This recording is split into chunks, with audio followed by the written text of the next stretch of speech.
And I'd like to also welcome, as I welcome Lynn, also his wife Elaine and mother Jean. It's great to have you here with us tonight.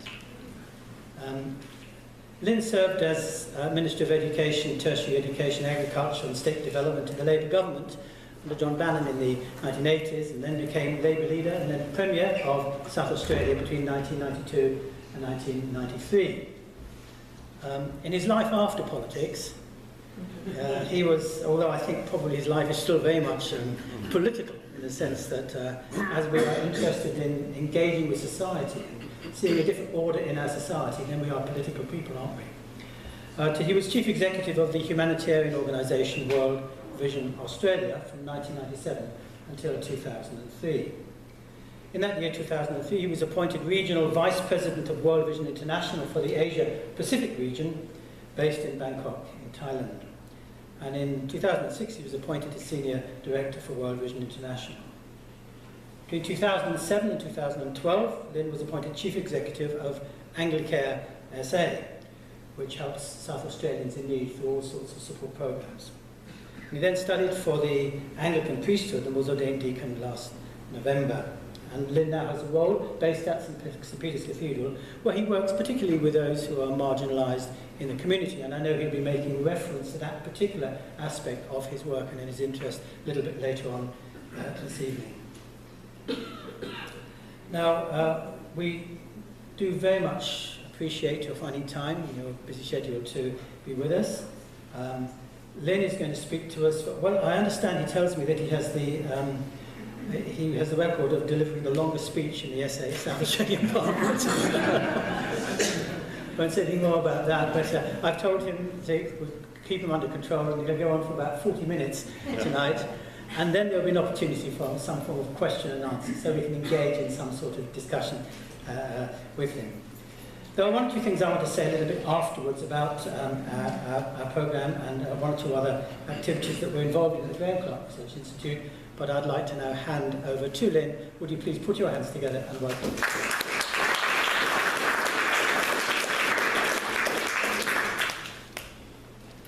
Well, thank you very much, Graeme. It's a great pleasure to be back here again. I remember that very special day of the opening of the Graeme Clark Institute just short of 3 years ago. It was in early August, I think. And on that particular occasion, I was talking about the need for there to be better understanding and research into areas about how we engage in society. And I was particularly, I think, making references to the dangers of hyper-individualism in our society, and how we need to understand that we have the blessing from God of living in community, and that's something that actually requires study and research. And so tonight's topic of faith, politics and public engagement is really very much in that sense of acknowledging that we live in a situation of being blessed to have the privilege of living in community, but it's not an accident that community needs to function, needs to work well. And it works well by means of such things as politics, such things as public engagement, and we can choose whether or not we do that from a basis of faith or not. As I go through this presentation tonight, there's a couple of quotes I'd like us just to be thinking in the back of our minds as kind of paper, watermark on the paper of this evening. The first is a, excuse me, is a statement by Abraham Lincoln. "My concern is not whether God is on our side. My greatest concern is to be on God's side." And secondly, a quote from Hendrik Kramer, a Dutch Reformed theologian, the inventor of the term biblical realism, who said, "To ask what questions the Bible is asking, excuse me, it's important to ask what questions the Bible is asking so that we will hear the Bible's answers as answers to the right questions, rather than taking our modern questions straight to the Bible." And I take that to mean that we have a tendency to want to make things like the Bible fit our context, rather than have our context adapt itself to what the divine will would be. To start with, I want to do a little bit of a run-through of one particular aspect of the engagement of faith community with the world in which we live, and do it through a travelogue through history of catastrophe, and how that engages, and the challenge that is given for the faith community, and the challenge that it gives to the non-faith community as well. The apologetics of catastrophe, as it may be known, is the area of how does one describe catastrophe in terms of divine providence. How can God let such a thing happen? And in terms of how non-believers engage with believers, it's a critical point, because they demand of us the answer to that question, and if they don't feel satisfied in the answer to that question, then they will choose perhaps not to go any further on the belief journey. Well, the apologetics of catastrophe has had different phases. We can go back to the fall of the city of Rome, the eternal city, which proved not to be eternal. After 12 centuries, it was sacked by Alaric in 410, and that was a huge trauma for the empire, for the people of the time. And St. Augustine wrote the work City of God only 4 years after that, and it was really his attempt to explain what seemed to be the inexplicable. And of course he chose to do it on the basis that the world lacked faith, that if they only had been better Christians since their official conversion to Christianity only a decade or so before under Theodosius, and a century earlier in terms of Christianity being recognised and given special status under Constantine. And so his answer was that simply it was a lack of faith that resulted in the eternal city being sacked. That was an acceptable proposition throughout the period from that time right through to the Reformation, right through to the Age of Reason, if we want to say. And then in the birth of the Age of Reason with Immanuel Kant and others in 1755, the Lisbon earthquake took place. And the Lisbon earthquake suddenly represented a huge challenge, because you had the birth of the Age of Reason that was suggesting the faith-based proposition didn't have anything to say to the way in which the world could run, because there could not be an answer that was acceptable as to why God would let these things happen. You had Voltaire, for example, writing the poem about the earthquake of Lisbon. Were the babies of Lisbon guilty of some crime? Were the people of Lisbon more sinful than the people of London or Paris? And so it seemed as if at that time those who believed the faith-based proposition was seriously under challenge, because we did not seem to have ready answers for that proposition. And the Age of Reason was able to say, well, therefore we do have the answers to these things. A, there is not a God. B, if there is a God, he doesn't care. And C, this is the way of the world, and these things are going to happen. And that then really had the faith-based proposition in the cross-examination box, if you like, for the next 200 years or so, until the 20th century comes along. And then the 20th century finds that the Age of Reason itself fails enormously to explain what happens in human society with any degree of rationality. The Shoah, other genocides that took place in the 20th century, other totalitarian despotism persecuting people in all parts of the globe, suddenly meant that it wasn't only the faith-based proposition that was in the cross-examination box, so too was it now the rationalist proposition. Now I go through that chronology really to say that if one is going to look at the role of faith and politics and public engagement, you need to understand that we're actually in a different climate now to what we were before. The climate that is now facing those of faith is not one where they need to consider themselves on the defensive against an ascendant Age of Reason, but one where the Age of Reason itself is found wanting, and really in many senses has given birth to what we call the postmodern era, because in postmodernism people are saying rationalism didn't answer the question. And so this gives us new ground to engage. Now, just quickly, my own history as somebody of faith in the realm of politics. I come from a family who brought my sister and I up very much as believers in a Christian household, taught us not only values of civics and society, but taught us the importance of belief in Jesus. And so that was the proposition right from the start. But alongside of that was another important proposition, that faith is not simply a privatized endeavor. It is not simply something where each of us can have a warm relationship with God and really not pay any attention to the rest of the world. It really was something that did have a reliance, a requirement, not out of merit earning, but a requirement that you be engaged with the rest of the world. That came as part of the deal. It didn't give benefit, didn't give rewards, but it was part of the deal. And so from the earliest time, I had that understanding, and my sister did too. But alongside of that, I had coursing in my blood the desire to be a politician at the age of 6. I wanted to be Prime Minister. My friends wanted to be policemen and firemen, and we all failed. I never got to be Prime Minister, and they never got to be policemen or firemen. But I really say that to you to say that from the earliest time I recall I wanted to go into politics. Now, that's a whole different story, a long story of its own, which I won't go through tonight. Suffice to say, you know, I ended up in politics in 1979, where I served for some 15 years. And I was often asked the question, how can a Christian serve in politics? My answer is, how can a Christian not serve in politics?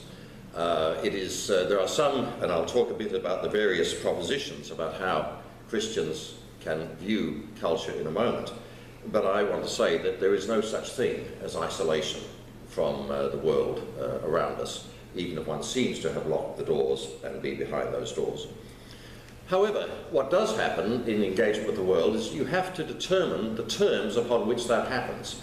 And that sometimes means that there will be unacceptable terms that you then have to decide when will you say no, or when will you not do something that might be required. In my case, that led me to exercise a conscience vote more often than any other member of Parliament in my 15 years on any side of the House. And so I voted against Sunday trading of hotels, I voted against pokies, I voted against the casino, and there were some other issues as well. Now, I don't make a big deal of that in one sense, but it was simply a situation that I did not feel I was able to vote with my party of the time on those particular issues. And that did not mean I rejected everything else they stood for. It simply meant that on those issues, I could not go with them. And indeed, while most of them were declared preemptively conscience votes, one of them, in fact, was not a conscience vote at the outset. It was declared a government policy, but I said I was going to have to still vote against it anyway. And so what in that situation happened, it was declared as a conscience vote. But I don't want to talk about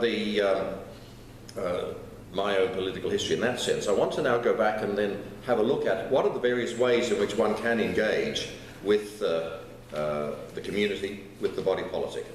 And we have a number of propositions. Arnold talks about you can have a Christ that is against culture, you can have a Christ that is of culture, or you can have a Christ that is above culture, or Christ and culture in paradox, or Christ transforming culture. If I could find my sheet of paper, I'd be in so much better position than I am now. Here we are.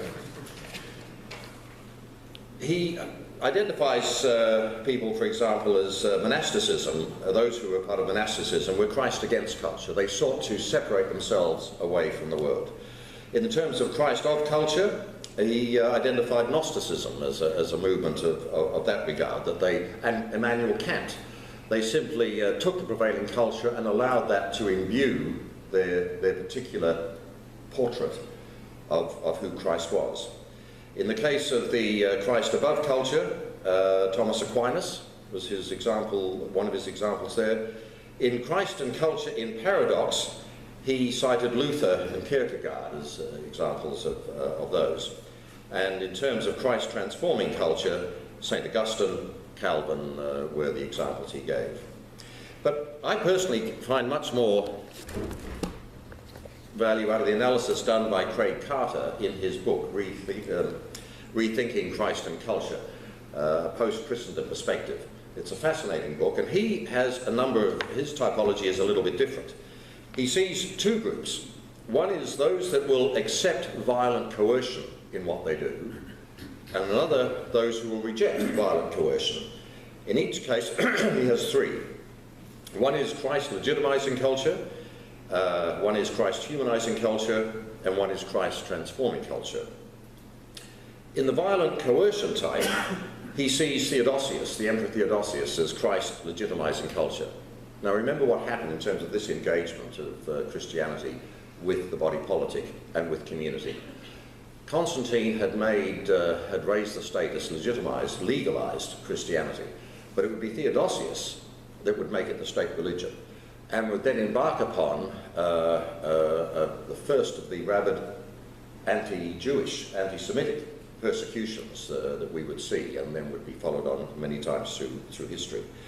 The Crusades become an example of Christ's legitimising culture from that perspective. Christ's humanising culture, Martin Luther, Billy Graham. And remember, they do believe in violent coercion as being part of the instruments that this could happen by. Christ transforming culture, Augustine, Cromwell. If ever there was somebody with violent coercion, it was Oliver Cromwell. But he then puts an alternative proposition that you didn't have to have violent coercion for that to happen. There are the non-violent types. Christ transforming culture, the example of William Penn, how he governed Pennsylvania as a colony. William Penn, the son of an admiral, was actually himself ultimately became a pacifist. Martin Luther King and Desmond Tutu. Christ humanising culture, in other words, perhaps rubbing off the rough edges of society. You have Mother Teresa, the various aid agencies that exist around the world. And indeed, Carter leaves a very big challenge on this point. What do we want to see happen in terms of engagement with society? Do we want Christian institutions and Christian organisations to become chaplaincy to the post-Christian West? In other words, to do no more than just simply to rub off the harsh spots of society. And in terms of a challenge for Christians in politics, we then become the excuse for rubbing off the hard spots, while not actually challenge the cause of those hard spots in the first place. The third group he talks about in this non-violent coercion are Christ separating from culture, and he talks again about the monastics. He also talks about the Amish, the Pennsylvania Dutch communities, and the like of that. Now, the purpose out of that is that when people say, well, can a Christian be involved in politics, or under what terms, one has to decide how it's going to be, which way you're going to do. Now, you can either walk aside, but I don't believe that really actually ends up happening in a real sense, or you can choose to go in, accept the system, and then try and dominate it, or you can be a counter voice within that system. And the important point that Carter talks about, he said there was an important decision to be made by the bishops when Constantine allowed the state, the church, to become officially recognised. Constantine offered to the bishops great power. You remember that Jesus was offered great power when he was in the wilderness. And the way Carter puts it, somewhat impishly I might say, he says that Jesus was offered all the power of the world if he would but bow down and worship the devil. Jesus said no, but the bishops said yes to Constantine. And he goes on to suggest that one of the prices that came from that is that the devil honoured the deal and gave great power.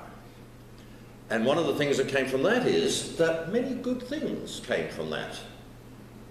But so too did the Inquisition. So too did the Crusades. So too did a defamation of the whole theology of many parts of the church. And so the challenge for those who would be involved in politics from a Christian point of view is, which of the deals will one take? Will one simply not be a part of it, or will one be a part of it in the terms of the bishops of Constantine's time? And that's a bit of a generalised put-down, I might say, because certainly it doesn't apply to all of them.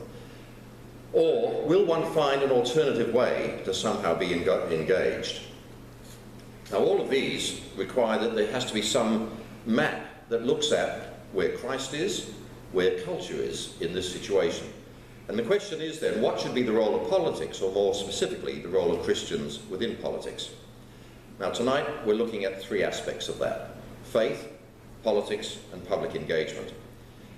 But again, I think we need to understand who are we dealing with in terms of the Jesus of that proposition. Jim Wallace, in his very good book on God's Side, makes this point, that there is the possibility of believing in a Jesus who is